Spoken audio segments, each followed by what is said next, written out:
కడప జిల్లా రాజంపేటలో తెలుగుదేశం పార్టీ రాష్ట్ర అధికార ప్రతినిధి మేడా విజయశేఖర్ రెడ్డి ఆదివారం మీడియా సమావేశం నిర్వహించారు. ఈ సందర్భంగా విజయశేఖర్ రెడ్డి మాట్లాడుతూ మాజీ మంత్రి వైకాపా నేత పెద్దిరెడ్డి రామచంద్రారెడ్డి చేస్తున్న ఆరోపణలకు ధీటుగా సమాధానమిచ్చారు. 4-5 రోజులుగా రాయలసీమలో అటవీ భూముల మీద ఇసుక, మట్టి, ఖనిజ సంపదల దోపిడీ మీద రకరకాలుగా వాగ్వివాదాలు, రకరకాల పరస్పర ప్రకటనలు అటు వైసీపీ నుంచి కావచ్చు, ఇటు టీడీపీ నుంచి కావచ్చు గత 4-5 రోజులుగా చూస్తూ ఉన్నాం. దానిలో భాగంగానే రాష్ట్ర అధికార ప్రతినిధిగా టీడీపీకి ఈరోజు మేము కొన్ని మాటలు చెప్పదలుచుకున్నాం. పాపాల్ పెద్దిరెడ్డి ఆయన కొడుకు మిథున్ రెడ్డి వీరు ఒక ఆయన కడపలో, రాయచోటిలో, తిరుపతిలో రకరకాలుగా ఒక ఆయన ఆ పెద్దిరెడ్డి గారి ప్రకటనలు, ఇంకొక ఆయన ఏమి చేసుకోలేక ఢిల్లీలో కూర్చొని భయపడి అక్కడి నుంచి కొన్ని ప్రకటనలు మనం అన్నీ చూస్తూనే ఉన్నాం. నేను కొన్ని సూటిగా స్పష్టంగా అడగదలుచుకున్నా. ఈ పెద్దిరెడ్డి కుటుంబాన్ని వైసీపీ 2024లో ఘోరాతిఘోరంగా 11 సీట్లకు పరిమితమైంది. మీ వల్ల కాదా? క్వశ్చన్ నెంబర్ 1 అది.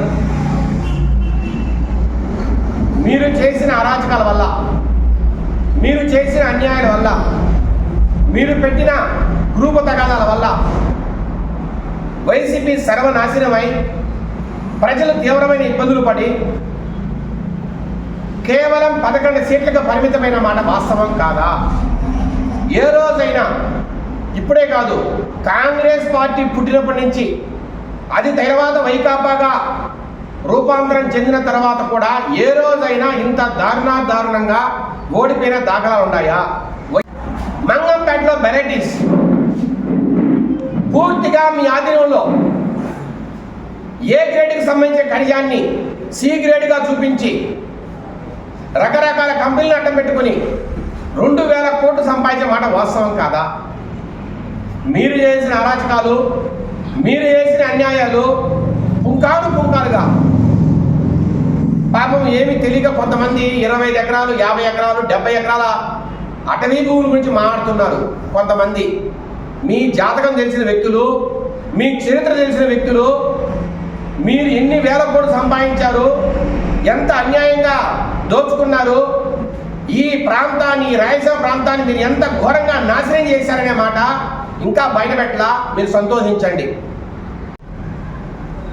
ఒక్కసారి ప్రజలంతా గమనించాలా. కేవలం వైఎస్ జగన్మోహన్ రెడ్డిని అడ్డం పెట్టుకొని భూ తగాదాలు, ఇసుక మాఫియా, ప్రొద్దున లేస్తే పిఎల్ఆర్ కంపెనీకి సంబంధించిన వందలాది బండ్లు ఇసుక తీసుకొని బెంగళూరుకు అట్లాగే చెన్నైకు తరలించిన మాట వాస్తవం కాదా? మట్టి దోపిడీ, ఎక్కడ కొండల్ని తవ్వి పిండి చేసి ఆ మట్టిని నేషనల్ హైవేస్ కావచ్చు, నేషనల్ హైవేస్ సంబంధించిన కాంట్రాక్టర్లు కావచ్చు, లేదంటే మట్టి మాఫియా సృష్టించి పూర్తిగా వాటికి లెక్క కట్టి డబ్బు సంపాదించే మాట వాస్తవం కాదా? ఒకటే చెప్తున్నాం, మీ దొరతనానికి, మీ రౌడీజానికి భయపడేవాడు ఇక్కడ ఎక్కడ ఎవడూ లేడు. తెలుగుదేశం పార్టీ మీరు అనుకున్నంత తక్కువ పార్టీ కాదు. 1 కోటి మంది సభ్యత్వం కలిగిన పార్టీ ఇది. మళ్ళీ చెప్తున్నాం, 1 కోటి మంది సభ్యత్వం కలిగిన పార్టీ తెలుగుదేశం పార్టీ. లోకేష్ గారికి కావచ్చు 1 కోటి మంది సపోర్ట్ ఉంది. గుర్తుపెట్టుకోండి, నాలాంటి కార్యకర్తలు 1 కోటి మంది ఈ పార్టీలో ఉన్నారు. మీ వల్ల ఏమీ కాదు. అధికారాన్ని పక్కన పెడితే మీరు ఇంట్లో పిల్లి మీరు. అధికారం ఉంటేనే మీరు కార్లు ఎగరేసుకొని బయట తిరిగేది. 4-5 కార్లు వేసుకొని కొయ్యి కొయ్యి కొయ్యి అనుకుంటా తిరిగేవాళ్ళు మీరు. అదే అధికారం లేకపోతే ఢిల్లీలోనో సౌత్ ఆఫ్రికాలో కూర్చొని చెక్కపని చేసుకునేవారు మీరు. మీరు కూడా మాట్లాడితే ఏమనుకోవాలి చెప్పండి? మేము పార్టీ అధికారం ఉన్నా లేకపోయినా భయపడేవాళ్ళం కాదు. అదే వైసీపీలో మీరు అంత రాజకీయాలు చేసే రోజుల్లో కూడా తెగేసి తిరిగాం రోడ్ల మీద, మేము ఎప్పుడు భయపడలా. కానీ మీరు ఎక్కడున్నారు? ఏ ఊళ్ళో ఉన్నారు? 8 నెలలు అయింది. రోడ్డు మీద గెరజలు వచ్చారా మీరు, మీ కుటుంబం? కానీ పూర్తిగా బయట ప్రాంతాలకు పరిమితం అయ్యారు. మీరు కూడా బెదిరించే స్థాయికి వస్తే ఏమనుకోవాలి? మీ ఇంట్లో ఎంతమంది రౌడీలు ఉన్నారు? మీ ఇంట్లో ఎంతమంది మీద కేసులు ఉన్నాయి? మీరు ఏ రోజున ఒక గలాటా చేసి ఒక కేసు పెట్టుకున్నారా? ఎంతసేపు అధికారాన్ని అడ్డపెట్టుకోవడం, పోలీసులతో కేసులు పెట్టించడం, మాట్లాడితే 307 కేసులు పెట్టేయడం, ఎస్టీ ఎస్సీ కేసులు పెట్టేయడం, జనాల్ని భయభ్రాంతులు గురి చేయడం, వాళ్ళ భూములు లాక్కోవడం, ఇసుక దోపిడీ చేయడం, ఖనిజ దోపిడీ చేయడం, పూర్తిగా రాయలసీమ ప్రాంతాన్ని రత్నాసీమగా పేరుందిన రాయలసీమ ప్రాంతంలో మీరు ఒక బస్టు పట్టించే రాజకీయం చేసి ఈరోజు మీరేదో మళ్ళా మేము అధికారంలోకి వస్తాం కలగంటున్నారా? సైకో లాంటి జగన్మోహన్ రెడ్డి మీరు అధికారం రావడం కల్లా. ఒకటే చెబుతున్నాం, ఇది ప్రజాస్వామ్య వ్యవస్థ కాబట్టి తెలుగుదేశం పార్టీ మనస్తత్వం కానీ చంద్రబాబు నాయుడు గారి మనస్తత్వం కానీ ప్రజాస్వామ్య పద్ధతుల్లో రాష్ట్రాన్ని పరిపాలించాలని ఆయన అనుకుంటున్నారు కాబట్టి ఈ 8 నెలలుగా మీ మీద ఏమీ కేసులు లేవు. మేమే బాధపడుతున్నాం.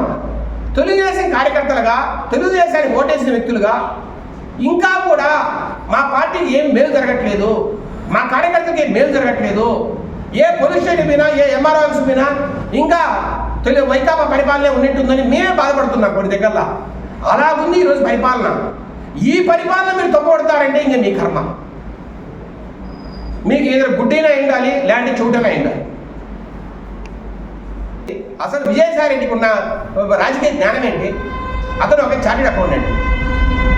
జగన్మోహన్ రెడ్డికి అతను దొంగలెక్కలు రాయడానికి పెట్టుకున్న చార్టెడ్ అకౌంటెంట్. అతను మోసం చేసి కంపెనీలు సృష్టించి డబ్బులు కొట్టేసి ఆ డబ్బుల్ని రకరకాల రూపాల్లో దొంగ అకౌంట్లకు పంపించి దొంగ కంపెనీలు పెట్టి డబ్బుని ఎలా సంపాదించాలో దుర్మార్గంగా అని తెలిసిన వ్యక్తి ఈ విజయసాయి రెడ్డి.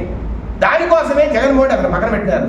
అతను ఏదో స్వాతంత్ర సమరోధులు అయినట్టు ఆయన రాజకీయాలు వదిలేసిపోతామంటే చాలామంది మళ్ళా కామెంట్లు. ఏమి దరిద్రం ఈ రాష్ట్రానికి పట్టింది. బుద్ధున్నోడు, జ్ఞానం ఉన్నోడు ఎవడైనా, ఏ రాజకీయ మేధావైనా నేను చర్చకు సిద్ధం. ఈరోజు ఈ రాష్ట్రంలో తెలుగుదేశం పరిపాలన జరుగుతుంది అనే మాట ఎవరైనా చెప్పగలిగితే, తెలుగుదేశం మార్పు పరిపాలన ఇది, తెలుగుదేశం పరిపాలన కాదు, ఇది ప్రజాస్వామ్య పరిపాలన. ప్రజాస్వామ్యంగా పోతాడు కాబట్టి చంద్రబాబు నాయుడు గారు కావచ్చు, లోకేష్ గారు కావచ్చు, పవన్ కళ్యాణ్ గారు కావచ్చు, మీరు ఇంకా ప్రాబ్లం హ్యాపీగా తిరుగుతున్నారు రోడ్ల మీద.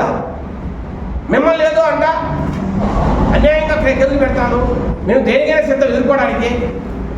ఇంతవరకు ఏమి జరగలా, అప్పుడే ఏమి ఎదుర్కొంటారు మీరు?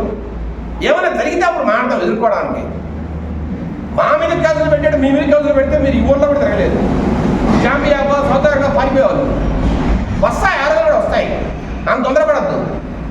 ఇప్పటి వరకు నాకు తెలిసినంత వరకు నేను ఓపెన్గా చెప్తున్నా, ఒక రాష్ట్ర అధికారిగా కాకుండా ఒక సగటు మనిషిగా చెప్తున్నా, ఇప్పటి వరకు తెలుగుదేశం పార్టీ ఎక్కడ కూడా ప్రతి అధికారం అనేది ఇంకా మీకు వస్తుందని మీరు కళ్ళగన్నాడు చూసారా?